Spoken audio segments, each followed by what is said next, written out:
Hello. Early Hasselblad cameras. This is a very early 500C camera, beautifully made, engineered to, if the truth be known, a higher standard than any of the later cameras. But if you are buying a camera that is 50 plus years old, doesn't matter how well it's built, you just have to be very, very careful because age does take its toll. My name is Jonathan Harris. I'm going to spend a few minutes just running through the features of these very old cameras. I'm going to highlight how they differ from the newer cameras, and I'm going to talk about just what you need to check if you're buying secondhand. Okay, so the 500C. Now this was the first of the Hasselblad cameras that really made Hasselblad's name and established their reputation. It was introduced in about 1957, and this particular model was made up until 1970. They made about 75 or 76,000 cameras in that time.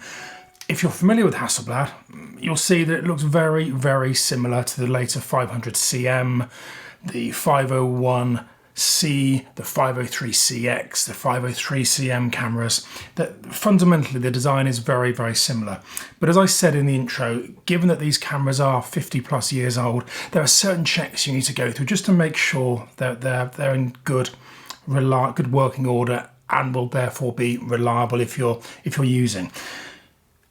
First of all, I'm just going to quickly talk about the differences. So 500C, if I take off the back and I take off the lens, fundamentally this is identical to the later 500CM. The primary difference being that the 500C has a fixed screen. The 500CM, the screen can be taken out and replaced. So first thing to watch if you're buying these is just make sure that the screen is in nice condition. If it is damaged, these screens can be replaced, but it's not as easy as just replacing the standard interchangeable screen you get with the 500CM cameras. All the other functions on the body are very much the same. Just moving on to the lens. The lenses tend to be silver in colour. In 1970, when the 500C was replaced by the 500CM, Hasselblad also switched to the black lenses. Most of the lenses will be chrome. Some of them will have the T-star coating. If you look on the lens around here, there'll be a red T-star coating. That shows it's got the multi-coating. The vast majority of these chrome lenses have a single coating. If you can afford to go for the T-star coating, probably a good idea too. That said, optically they're all very, very good indeed. So chrome lens functionality very, very similar to the later black lens. The only real difference being the colour and the lack of multi-coating. Now just moving on to the back. The 501C cameras were available with a 12 on back. The later cameras had an A12 back. Now the A stands for automatic, which relates to the loading of the film. With these older backs, you have this quite old-fashioned looking dial on the back here, and if you just pull down from the top, you'll see there's a little tunnel that goes all the way through to the backing paper on the film. That's because to load these backs, you would remove the insert. You would load the film onto the insert, and there you can see there's the hole coming right through. So you look through there, through to here. You would load the film, drop the insert back into the back. You then look through the hole, and you advance the film like this until you see the first frame appear in the tunnel. That is telling the back that the film is now correctly aligned and ready to go. Once you've got to that point, you turn this little dial backwards like this. That resets the counter mechanism. The counter mechanism goes to number 1. So loading these older 12-on backs it's a bit more of a faff. With the later A12 backs, you would just stick the film in, line up the arrow inside, put the thing on, wind it straight on, and it'll automatically stop on the first frame. So these are less quick to use, but they're still very nicely designed, still very, very functional. So fundamentally, that's all the only differences there are. The back is a slightly different design, camera has a fixed screen, not an interchangeable screen, and obviously the lenses don't generally have the multi-coating and are the older chrome design. Now, if you're buying these second-hand, there are fundamentally three things you need to check. You need to check the cosmetics, you need to check the mechanics, and you need to check the optics. And all of these checks are even more important with these old cameras because mechanically and optically, time does take its toll and it can cause issues. So first of all, just check the mechanics.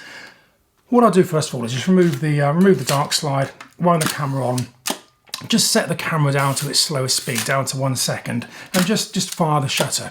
You want to make sure that you can hear the shutter opening and closing. If you look through the lens, you can also see the shutters opening and closing. What you'll find on the slow speeds, often with these older lenses, is that they do stick.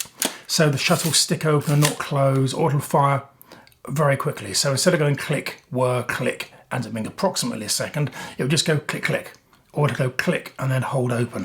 So just make sure you can see that the shutter is opening and closing roughly as it should be. Go from a second to half a second, to a quarter of a second, and you'll obviously hear the shutter note changing as the shutter moves, opens and closes faster.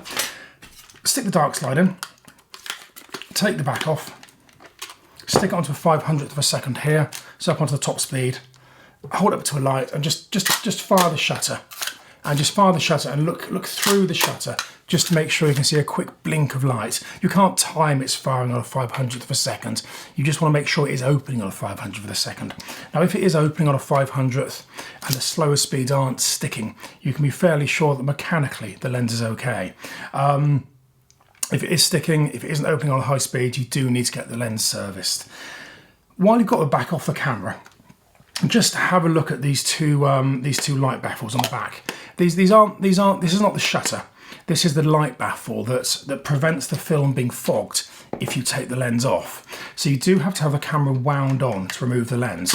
If the camera isn't wound on, the lens won't come off. There's a interlock. You wind it on, these baffles come down to protect the film, and the lens then comes off. So just have a look at these light baffles, fire the shutter, and just make sure as you fire the shutter, the baffles are going up and down completely. They are clearing the film gate. Quite common to see them sticking. And again, if you see them sticking, if you see them not opening in a very decisive and strong way, the camera need to service. Finally, with the back, I would just go through the process of loading a film. Just put the film in its eye, as I mentioned, wind it on, and just make sure this mechanism does click and reset to number one. It's obviously a good idea to put a film in. So load a film, stick it on the camera, and just take a few test shots. Maybe take some shots on a tripod at 1.5 seconds. Maybe take some shots at a 60th of a second, and go all the way up to a 500th of a second. And just make sure it is winding through correctly, and just make sure the shutter is working correctly and timing as it should be. So once you've satisfied yourself that mechanically it's okay, then have a look at the cosmetics. Make sure there are no nasty dents, no nasty scratches. Look around the corners here, corners here, corners here. Just check the waste level fines. Make sure the waste level fine is in nice condition. Make sure it's coming up and down. Look on the bottom, make sure there's not a massive amount of wear there. The other thing you can do when checking the cosmetics is just to, fold this down, is just to take the back off, like so, and just check the amount of wear you've got there. If you see a massive amount of wear, I'd probably avoid the camera. You're not going to find one of these in fantastic condition, totally like new condition, because they are so old. But you want something still that's fairly clean and fairly serviceable. So don't get fobbed off into buying something that really is heavily used just because it's 50 years old. There are plenty of these cameras around that are still in good condition. So check the cosmetics out, make sure it's nice and clean. You've already checked the mechanics. The final thing I'll do is check the optics. So this one is very, very, very, very important.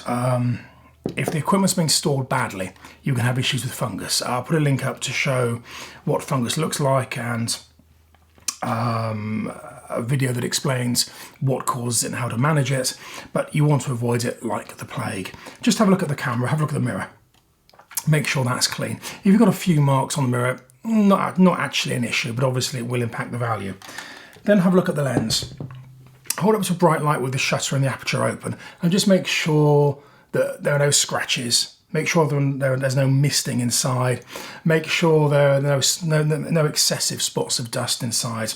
And just make sure you can see no nasty fungusy growth. Shine a bright light through, look from the back and look from the front. And just make sure it's very, very clean.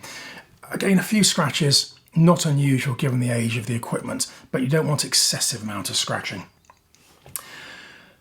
Okay, so you've checked the mechanics, you've checked it's working well. You've checked it's in nice, clean condition, and you've checked the glass. If you can satisfy yourself that you get a clean bill of health in those 3 areas, then you can be confident you've got a really decent, serviceable and usable camera. I hope that's been useful. If you have any questions, please stick them in the boxes below.